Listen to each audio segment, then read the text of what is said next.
So, you want to build a mini golf course? He asked, his voice laced with disbelief. In your backyard? That's right, I replied, with as much confidence as I could muster. A full 18 holes, with a castle, a waterfall, and a dinosaur. There was a long silence. A dinosaur? Yes, I said, a big one. The sound of rapid, aggressive knocking on my front door shattered the afternoon calm. I knew, even before I opened it, who it was. There was only one person in Sunridge Estates who knocked like they were trying to break down the door. Karen Thompson. The name alone conjured images of perfectly manicured lawns, meticulously organized flower beds, and a complete absence of anything remotely resembling fun. She was the self-appointed queen of Sunridge Estates, a ruler of all things beige and bland, and the sworn enemy of anyone who dared to deviate from her narrow definition of acceptable. She stood on my porch, a vision in a pastel pink tracksuit. It was a Wednesday, her designated power walk day, her blonde hair sprayed into a helmet-like structure that defied both gravity and good taste. Her lips were pursed, her eyes narrowed, and she clutched a clipboard to her chest like a weapon. Mr. Davis, she began, her voice dripping with a mixture of disdain and forced politeness. I'm afraid I must have a word with you about the state of your yard. She said yard, as if it were a synonym for toxic waste dump. Is there a problem, Karen? I asked, trying to sound innocent, though I already knew exactly what was coming. A problem? She repeated, her voice rising an octave. A problem, Mr. Davis, your yard is an abomination. It's a jungle. It's an absolute disgrace to the entire neighborhood. She gestured towards my slightly overgrown lawn with a dramatic sweep of her hand. The weeds, the unruly bushes, and those things. She pointed towards my collection of garden gnomes, her face contorted in disgust. It's all unacceptable. It lowers property values. It attracts undesirables. The undesirables, I assumed, were butterflies and the occasional squirrel. It was clear that Karen's definition of acceptable was extremely narrow, and my yard, with its slightly less than perfect landscaping, was a direct affront to her sensibilities. Karen, having thoroughly catalogued every stray blade of grass and misplaced garden gnome, produced a crisp, official-looking document from her clipboard. It was an HOA violation notice, complete with a hefty fine and a list of demands that would make a drill sergeant blush. This disaster area is simply unacceptable, she declared, her voice ringing with authority. It lowers property values. It's an embarrassment to the entire neighborhood. She thrust the notice towards me, as if presenting a royal decree. An embarrassment?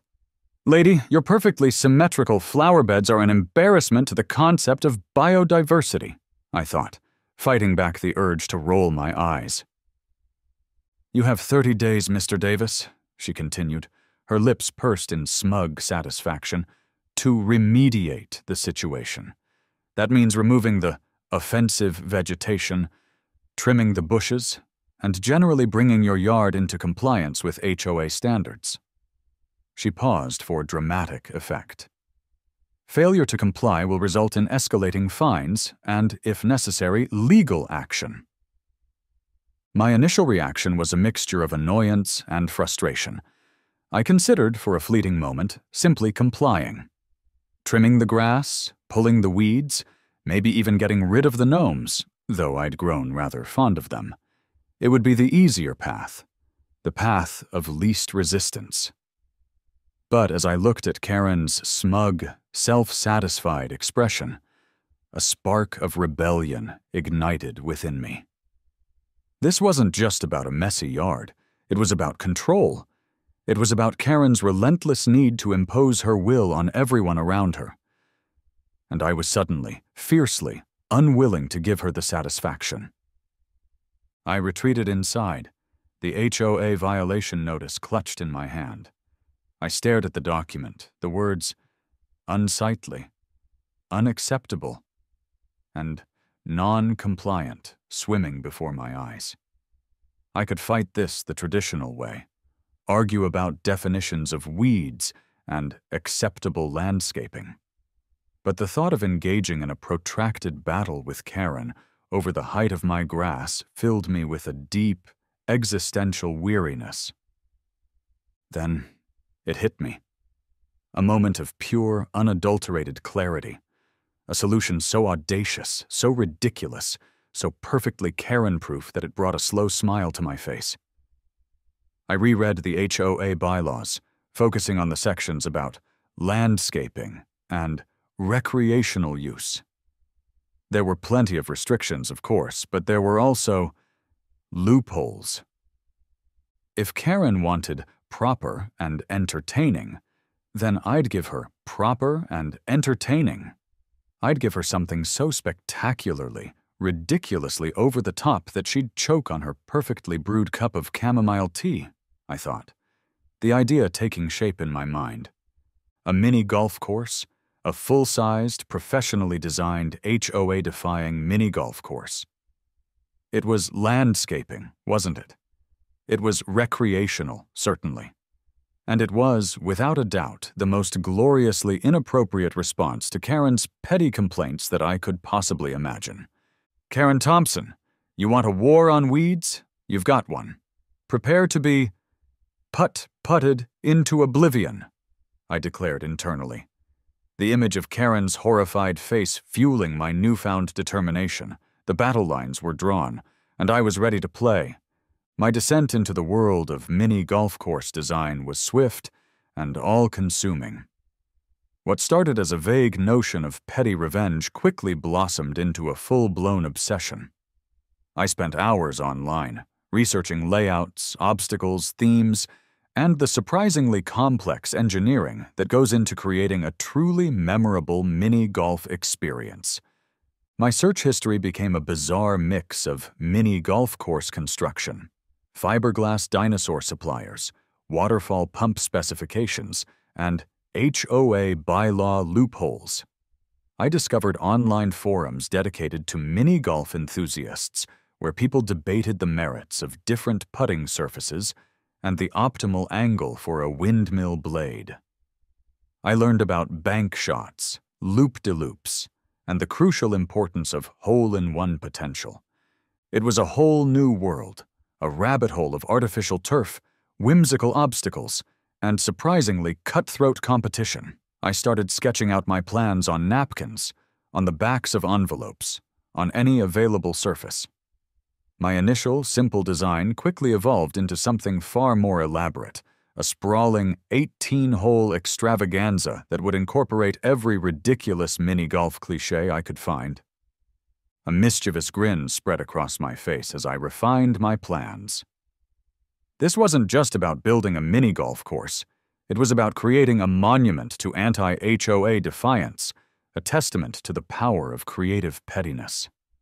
It was about turning my backyard into a landscape so absurd, so over-the-top, that it would break Karen Thompson's spirit. And I was going to enjoy every minute of it. Building a full-sized mini-golf course, I quickly realized, was not a one-man job. I needed professionals. I needed people who understood the nuances of artificial turf, the physics of ballistics, and the art of creating a truly challenging and ridiculous mini-golf experience. I started by contacting a local landscaping company. The conversation with the owner, a man named Bob, was interesting. "So, you want to build a mini golf course?" he asked, his voice laced with disbelief. "In your backyard?" "That's right," I replied, with as much confidence as I could muster. "A full 18 holes, with a castle, a waterfall, and a dinosaur." There was a long silence. "A dinosaur?" "Yes," I said, "a big one." Bob, to his credit, eventually came around. He admitted that it was the most unusual request he'd ever received, but he also seemed intrigued by the challenge. He assembled a team of landscapers, turf specialists, and even a local artist, a woman named Brenda who specialized in large-scale murals and whimsical sculptures. Brenda's initial reaction was similar to Bob's: amusement, disbelief, and then a slow, dawning realization that this was actually happening. "You're serious?" she asked, staring at my increasingly elaborate sketches. "You really want a giant fiberglass Tyrannosaurus Rex next to the seventh hole?" "Absolutely," I said, "and it has to roar." She grinned. "I like the way you think." The professionals, once they got over their initial shock, threw themselves into the project with an enthusiasm that bordered on manic. They seemed to relish the opportunity to work on something so unconventional, so far removed from their usual routine of suburban lawn maintenance and flowerbed design. It was like unleashing a group of caged creatives, finally giving them permission to let their imaginations run wild. The construction process was, to put it mildly, chaotic. My quiet suburban backyard was transformed into a miniature construction site, a whirlwind of activity, noise, and controlled demolition.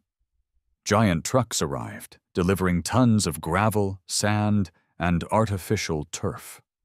Excavators dug trenches for the water features, their engines roaring like prehistoric beasts. The air was filled with the sounds of hammering, sawing, and the constant chatter of the construction crew. It was a beautiful mess. The sheer scale of the project was astounding. My once ordinary backyard was being reshaped, reimagined, transformed into something utterly unrecognizable. The neighbors, understandably, were fascinated. They'd gather at the edge of my property, watching the spectacle unfold, their expressions a mixture of curiosity, amusement, and, in some cases, mild alarm. Mrs. Higgins, armed with her binoculars, maintained a constant, disapproving vigil. Karen Thompson, of course, was apoplectic. She'd storm over, her face a mask of fury, and demand to know what was going on. I'd simply smile and point to the building permits, which I'd prominently displayed on a makeshift notice board. "Just some landscaping, Karen," I'd say, my voice dripping with innocent politeness, making the yard more recreational. Her eye twitches were becoming legendary. The construction crew, meanwhile, was having the time of their lives. They'd never built anything like this before, and they embraced the challenge with gusto. They'd come up with their own ridiculous ideas, adding extra flourishes to the design, pushing the boundaries of mini-golf absurdity. It was a collaborative effort, a symphony of controlled chaos, all orchestrated to the tune of Karen Thompson's mounting rage. And then finally, it was done. My masterpiece. My monument to mini-golf madness. My ultimate act of HOA defiance. Karen's Adventure Mini-Golf was officially open for, well, not business, exactly, but for the sheer, unadulterated joy of it. The 18-hole course wound its way through my entire backyard, a riot of color, whimsy, and deliberately over-the-top obstacles. There was the majestic castle hole, complete with a drawbridge and a fire-breathing dragon. Well, a smoke machine anyway. There was the life-sized Tyrannosaurus Rex, looming over the seventh hole, its roar echoing through the neighborhood, thanks to a strategically placed motion sensor. There was the cascading waterfall, flowing into a lagoon with a miniature pirate ship, complete with tiny cannons that shot water. And of course, there was the classic windmill hole, its blade spinning merrily in the breeze. The final touch, the pièce de résistance, was the sign. A massive, brightly colored, neon-lit sign that proclaimed in bold, playful letters, Karen's Adventure Mini-Golf. It was visible from the street, a beacon of glorious absurdity, a constant, unavoidable reminder of Karen's defeat. It was beautiful. It was ridiculous. It was perfect. And the best part? It was all technically 100% HOA compliant, I thought, surveying my creation with a mixture of pride and amusement. The tropical island music playing softly from the hidden speakers added the final touch of surreal perfection. The stage was set, the game was on, and Karen Thompson was about to lose. Big time. The unveiling of Karen's Adventure Mini Golf was, to put it mildly, a memorable event. I'd timed it perfectly, ensuring that Karen would be taking her daily power walk past my house just as the construction crew removed the last of the tarps and barriers, revealing the full, glorious absurdity of my creation. Her reaction was even better than I'd hoped. She stopped dead in her tracks, her pastel pink tracksuit suddenly seeming wildly inappropriate for the occasion. Her jaw dropped, her eyes widened, and her face turned a shade of crimson that clashed violently with her blonde helmet hair. She looked like a cartoon character who'd just been hit with an anvil. This is an insult, she finally sputtered, her voice shaking with rage.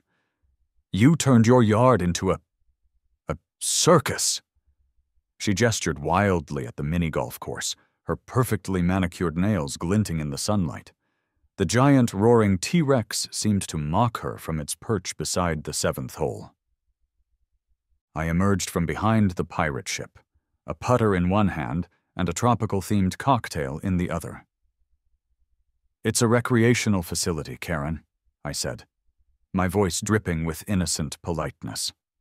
Designed to promote community engagement and outdoor fun. It's all perfectly in line with the HOA's guidelines for enhancing the neighborhood aesthetic. It's a mini golf course, she shrieked, her voice reaching a pitch that could shatter glass, with a dinosaur and a waterfall and pirates. The dinosaur is educational, I corrected her gently. It promotes an appreciation for paleontology. And the waterfall? It's a water feature. Very calming, very zen. You should try it sometime. I took a sip of my cocktail, the picture of relaxed contentment.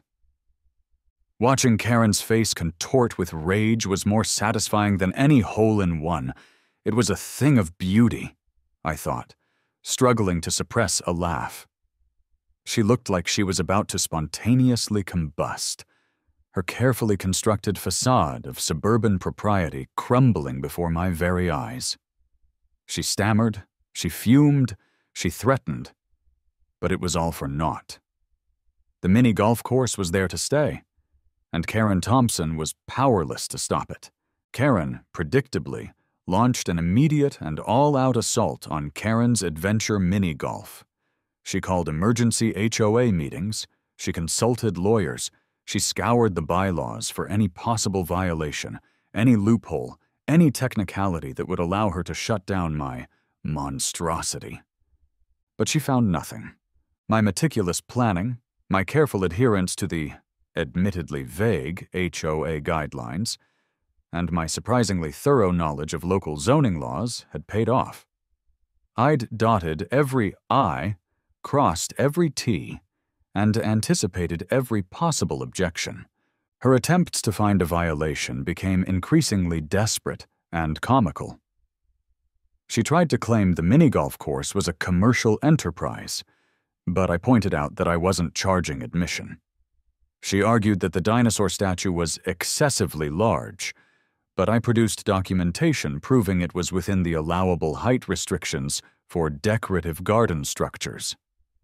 She even tried to claim that the tropical island music was a noise violation, but I had a decibel meter reading that showed it was quieter than the average lawnmower. Each attempt was met with a calm, reasoned, and legally sound rebuttal, often delivered with a smug smile and a perfectly timed reference to the HOA's own convoluted bylaws. I'd become a master of bureaucratic warfare, a champion of loophole exploitation, and Karen Thompson was my helpless victim. It was, frankly, exhilarating. While Karen fumed and plotted, something unexpected happened. The neighborhood embraced Karen's Adventure Mini Golf. At first, it was just a few curious kids, drawn by the colorful obstacles and the promise of fun. Then, families started showing up, putters in hand, ready to test their skills on my ridiculously over-the-top creation. Soon, my backyard was a hub of activity, a vibrant, joyful space filled with laughter, friendly competition, and the satisfying thwack of golf balls hitting artificial turf. Even the grumpiest neighbors, the ones who'd initially sided with Karen, couldn't resist the allure of the mini golf course. They'd show up, hesitant at first, but soon they'd be grinning and cheering, caught up in the sheer, unadulterated fun of it all. Karen's Adventure Mini Golf became a local attraction, drawing people from outside the neighborhood. Weekends were especially busy, with lines forming at the entrance. I'd even installed a wait time sign just to add to the authenticity. It was a community gathering place, a source of pride, and a constant, unavoidable reminder of Karen's defeat. And then, of course, it went viral. Someone posted a video of the dinosaur hole on TikTok, and it exploded. Millions of views, thousands of comments, and a sudden influx of attention from all corners of the internet. Local news outlets picked up the story, dubbing it the mini golf course that beat the HOA, and interviewing delighted neighbors and a very disgruntled Karen Thompson. Travel bloggers started adding Karen's Adventure Mini Golf to their lists of quirky roadside attractions and must-see destinations. The online comments were a goldmine of amusement. "This is the most epic revenge story I've ever heard," one user wrote. "HOAs are the worst. This guy is a hero," declared another.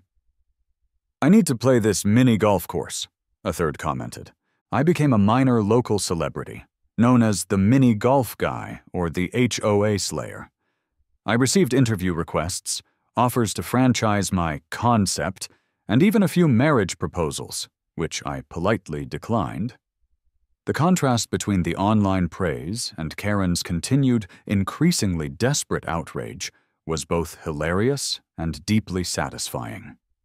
It was the ultimate vindication, a public affirmation of my victory, and a testament to the power of creative, petty revenge. Karen, like a cornered animal, refused to go down without a fight. She called yet another emergency HOA meeting, this one with the sole purpose of passing a new rule, a blatantly targeted rule, banning miniature golf courses and other similarly themed recreational structures within Sunridge Estates. She envisioned a swift, decisive victory, a restoration of her authority, a final crushing blow against my circus. But she was, once again, living in a fantasy world. The neighborhood had changed. The tide had turned. Her power, once absolute, was now crumbling like a poorly maintained sand trap. The meeting was a farce. Her proposed rule change was met with open hostility, laughter, and a chorus of boos. The residents of Sunridge Estates, it turned out, were quite fond of their mini golf course, and they were not about to let Karen take it away from them. It was clear she no longer had the support, or even the respect, of the community. Her reign of terror was over. It was Mrs. Higgins, of all people, who first suggested it. "You should run for HOA president, Mr. Davis," she said, after Karen's disastrous meeting. "You'd win in a heartbeat." The idea, at first, seemed absurd. I had no desire for power, no ambition to become the ruler of Sunridge Estates. But the more I thought about it, the more appealing it became. It was the ultimate checkmate, the final decisive blow against Karen and everything she stood for. So, I ran. My campaign was, to put it mildly, unconventional. I held mini golf-themed rallies at Karen's Adventure Mini Golf, offering free rounds, tropical cocktails, and promises of a brighter, more fun-filled future for Sunridge Estates. My campaign slogan was, Putt Karen Out. Simple, effective, and deeply satisfying. I even had T-shirts printed, featuring a cartoon caricature of Karen being swallowed by the dinosaur on the 7th hole. The atmosphere was one of joyous rebellion, a collective uprising against the forces of beige and boredom. People were energized, engaged, and eager for change. It was the most ridiculous election in the history of Sunridge Estates, and I loved every minute of it, I thought, watching the crowds gather at my rallies, their faces beaming with excitement. It was clear that I wasn't just running for HOA president, I was leading a revolution, and my weapon of choice was a putter. The election results were a foregone conclusion. I won in a landslide, receiving a staggering 95% of the vote. Karen's humiliating defeat was the final nail in the coffin of her HOA career. The reign of terror was over. The age of mini-golf had begun. Karen, predictably, did not take it well. She refused to concede, claiming voter fraud, illegal campaigning, and a conspiracy orchestrated by Big Mini-Golf. But nobody was listening. Her reign was over, and good riddance. Within weeks, a "For Sale" sign appeared in front of her meticulously manicured and utterly joyless house. She sold it quickly, and without a word of goodbye to any of her neighbors, left, presumably to find some other community to impose her vision on. As the newly elected president of the Sunridge Estates HOA, I immediately set about dismantling Karen's legacy of beige tyranny. I passed new rules encouraging creative landscaping, unique backyard projects, and, of course, mini golf courses. I repealed the ridiculous restrictions on gnome placement, petunia color, and excessive relaxation. Sunridge Estates was finally free to be fun. Karen's Adventure Mini Golf became the official symbol of the new, improved neighborhood, a testament to the power of community, creativity, and a healthy dose of petty revenge. It was a place of laughter, joy, and the occasional, friendly, competitive putting match. The HOA, once a source of dread and frustration, was now an organization dedicated to promoting fun and fostering a sense of belonging. It was a perfect evening, the kind of evening that made all the chaos and conflict worthwhile. I stood on the 18th hole of Karen's Adventure Mini Golf, putter in hand, lining up my final shot. The sun was setting, casting a warm, golden glow over the course, the neon lights of the sign twinkling merrily. The sound of laughter and conversation drifted from the nearby patio, where a group of neighbors were enjoying a post-game cocktail. I took a deep breath, focused, and tapped the ball. It rolled smoothly across the artificial turf, curving gently around the windmill, and dropped into the hole with a satisfying clink, a perfect putt. Who knew that a few weeds and a burning desire to annoy a Karen could lead to all this? I guess sometimes you just gotta build a mini golf course to find your happy place, I thought, smiling to myself. I raised my putter in a mock salute. To Karen's Adventure Mini Golf, may it forever stand as a monument to the triumph of fun over conformity.